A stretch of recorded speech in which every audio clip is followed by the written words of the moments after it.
Hello fellas, it's Abdurrahim Babatunde again for this channel. Number episode signer.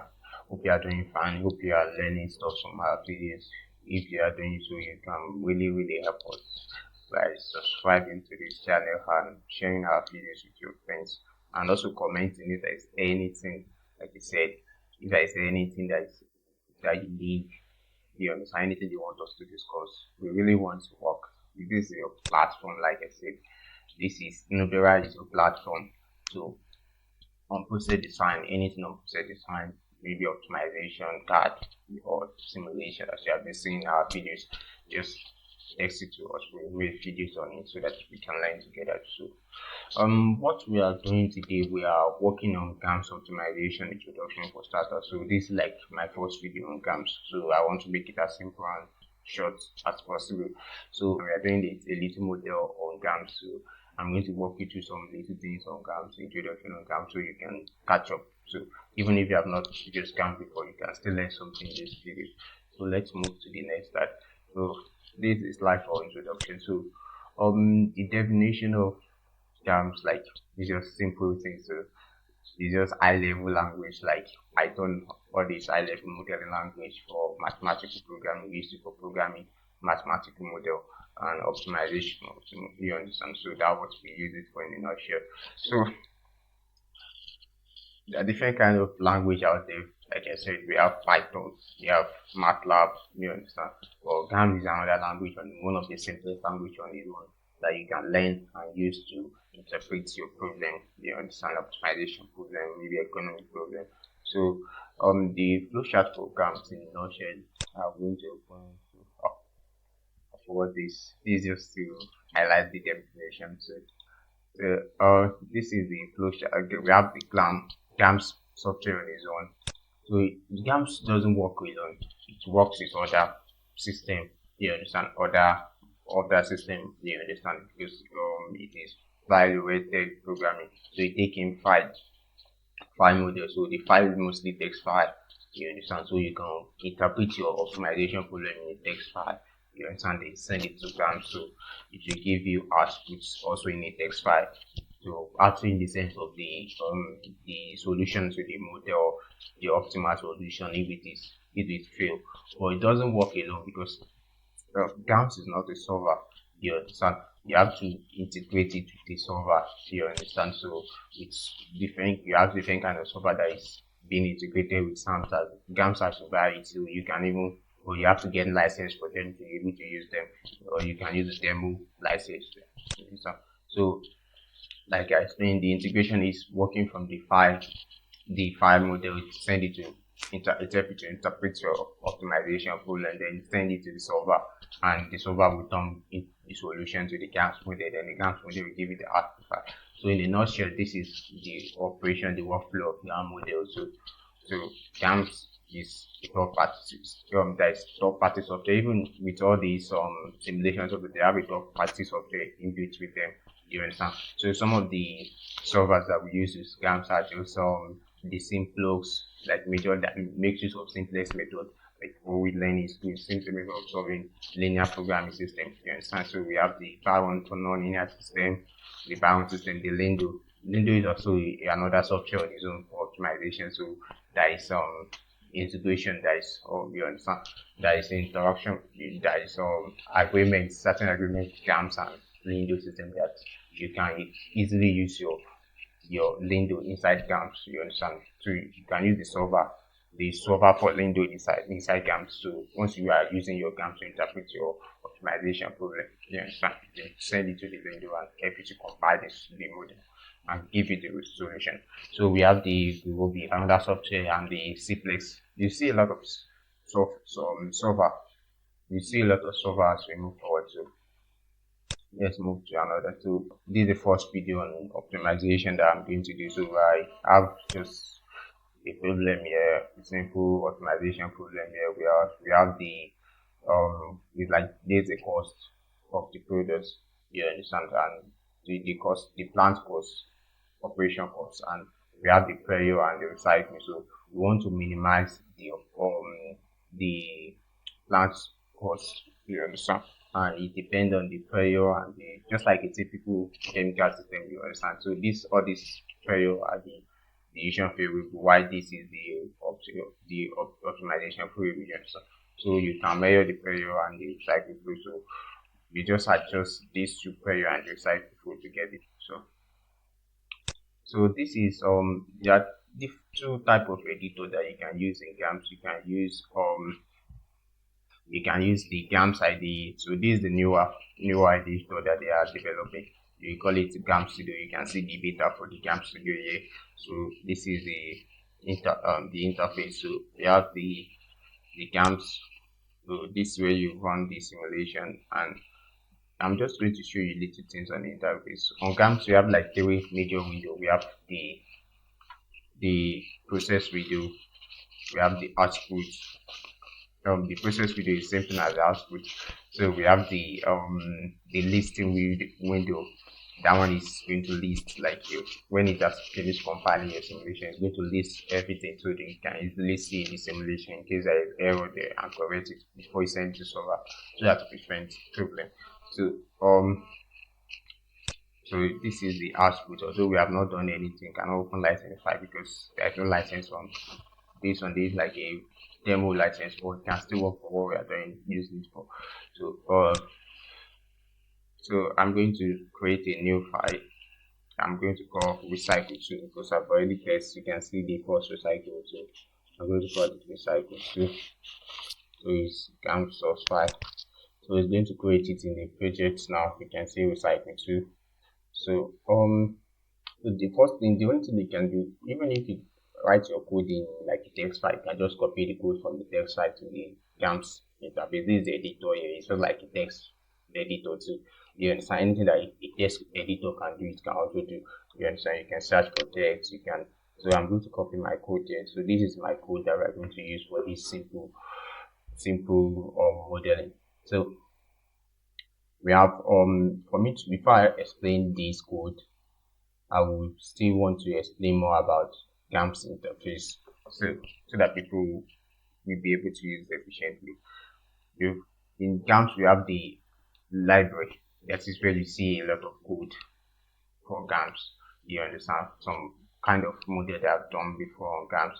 So we have this one click on, you see a lot of GAMS model for transportation, for warehousing. You understand, optimization. This for chemical calculation system. You can see the field is application area is also here. Chemical engineering is for chemical equilibrium problem, which you can open and check.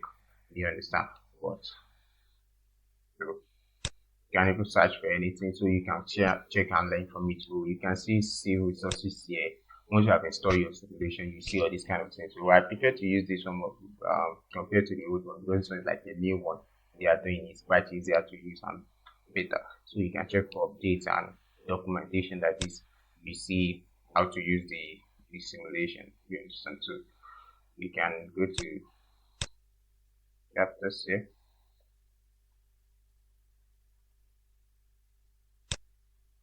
So you can pick any link or this object or this server. So we have the simulation. So there is a little tutorial on top that can really help you as you starting afresh for on GAMS. So let me explain my code. So you can open new file here, open a new file in the simulation. GAMS have an extension of T GAMS. So that's the extension of FAM. So for this code, we have $2 we used to call this the $sign operator. So it's just to make, or as it's listing the simulation when it finished compiling, it's going to add a cycle to the title of the listing. So as I'm saying, I'll show you when I'm done. This one is to of system reference, of system listing. I will explain that one later. So in order to write the GAMS model, there are like three basic things. We have declaration, then the equation, then all this model. You have to declare your model, then solve. That's like the four. Is it four? Yeah, that's the four. So in this model now we have declaration. This two is the declaration. This three, all this is the declaration. So I'm declaring all the entities. So you can there are different kind of things that you can declare. You can declare sets. Although I'm not using sets here. You can declare variable and equation and parameters. Variable is the same thing as parameters, but parameter does not change. Even parameters is constant. So that's the difference between variable and parameters. Yes, and so we have the equation, which is like the equation that determines your model. So like this is my equation. So we have the objective equation is the one, the constraint. So in GAMS you define the objective and the constraint. You can define it as the same thing. So you define the objective and the constraint, you define them as equation. You understand? So as I move to my GAMS, so we have the constraint here like this. So for my equation, the objectives, or you are going to give it name. Name is what we call identifier, like this variable, like this is a positive variable P and R. Why this one is the variable that can be positive and negative, because you don't like, it's not good to restrain your objective variable, the variable that is you want to minimize or optimize. You understand? So that's why I make it as just a variable. But to make the model to be square, you understand, to be so that it will not be generating negative value for the value of P and R. That will disturb the whole model. So I have to make the P and R model variable to be positive. So for this equation now we have the objective function, which is this z. This is the equal to sign, the same thing as what is equal to 14. That's how you write equal to in GAMS. So you may write E equal to then 1000 times P, which is written here, 1000 P, you understand, which is the prior, then 4 times 10 is power 9, then P divided by P by R. You see it here, it's not the same thing as we have written here. So we have the constraint. So constraint, you write the constraint as the second equation. So to make sure that your one is objective, you just have to use this line here, solve the problem, and you are going to, it's better that you, although it's not important that you tell GAMS the type of programming that you want to do. You understand? But to choose the default solver, just so that it's not using a linear solver for nonlinear program, you should go and look. You should try and learn about the model that you are going to write for GAMS and put the kind of model that it is. So that's why I said using nonlinear programming. You can see solve this cycle using nonlinear programming, that is minimizing set. You understand? Then this is going to display the value of the set, the P, once the solving has been done. You understand? So I think that's the only thing there is just, this one is just to limit the value of the P and R. So this one is just how the level, when you see something like L, is just the value, the current value, because variable doesn't have a specific value. It can change. You understand? It's mostly have a range unless you fix it. You understand? So we have the upper and lower limit. So you can fix the lower limit, although the default, as once you have made it a positive variable, the default should be that the lower limit should be the 0. But now I increase the lower limit to 9 with this declaration here. So even this one is part of the declaration statement, while this one is the statement, like the equation statement. You understand? The model itself. You understand? So is this equation that is going to look, as I said, the model recycle, or if I just want to use one equation, I can just be model recycle objective. If it's the same thing as this order I write, it just is going to use all the equation at the top. You understand? So if I write objective or constraint 1, it's going to use those equation as the model recycle. You understand? So it's going to give me result. So once I've finished writing my code, the next thing is to run it. So you can run the code here. So I think I've run it before. And it's giving me right answer. So for this is the listing window that I talked about, and this is the process window. So this window will just explain the process, like list out the process of the simulation, where it's sending the code to the server. When it's returning the code, you can see starting execution here, execution of the code, that's compiling. First it compile the code to check for errors. So then you start executing it, then it will generate the model. You understand? So that before it send it to the server. So you can see is when it's working for us. So this when it's testing, this when the server is returning value here. You can see feasible solution value. So this is the optimal for the feasible objective or objective equation. So this is the reduced gradient maximum. So you see a lot of things on optimization here, and this is when the model did the testing, it returned the optimal, so it's optimal solution. You understand? Because the reduced gradient is less than the tolerance. So stating execution, so it's just reading. So this is the end of the normal completion. So you can read more about it when you check the listing window. So I'll try to make this thing bigger.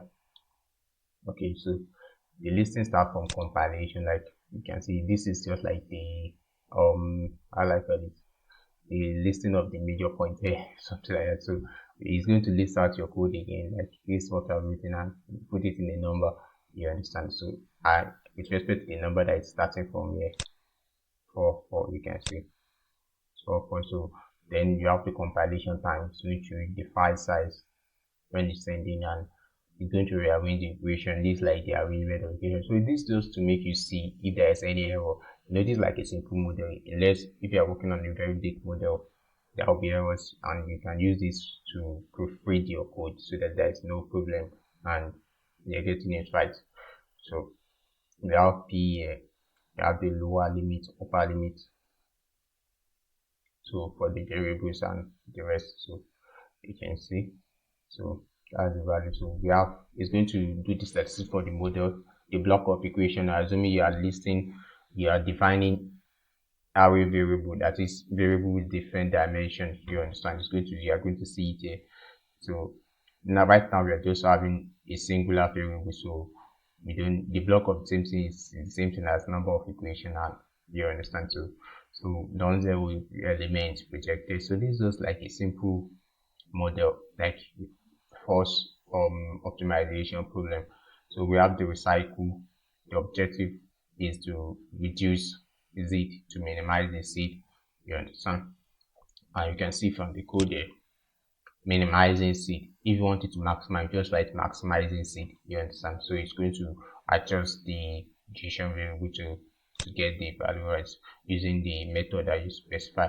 Although since I've put the code, the GAMS, like it is non-linear programming, it's going to use the default solver for non-linear programming, and we can check the default solver from here. Not here. About GAMS, we see the default solver here. Non-linear programming, NLP. We see it here. Oops, not here. You have to use GAMS ID to check it. You have to use GAMS ID to check it. So default is so much. I can also see it from this server. I'm coming. That will be server status. Okay. Okay. This is the server that I use. Corner opposite. So that's the server that I use for the model. Server. You can see this is the server name that I use for the for the for the for the optimization problem. So you can see the server status normal condition. The model status when tested to local optimal. So this is just confirmation. Use not local optimal is going to say non-optimal. You understand? So the value is going to be here. So you're going to see. So this is like a tool that we use most often in process engineering optimization, process system optimization. So I think we can still do more videos. So currently we have to move on. So that's everything. So thank you for watching this video. So thank you.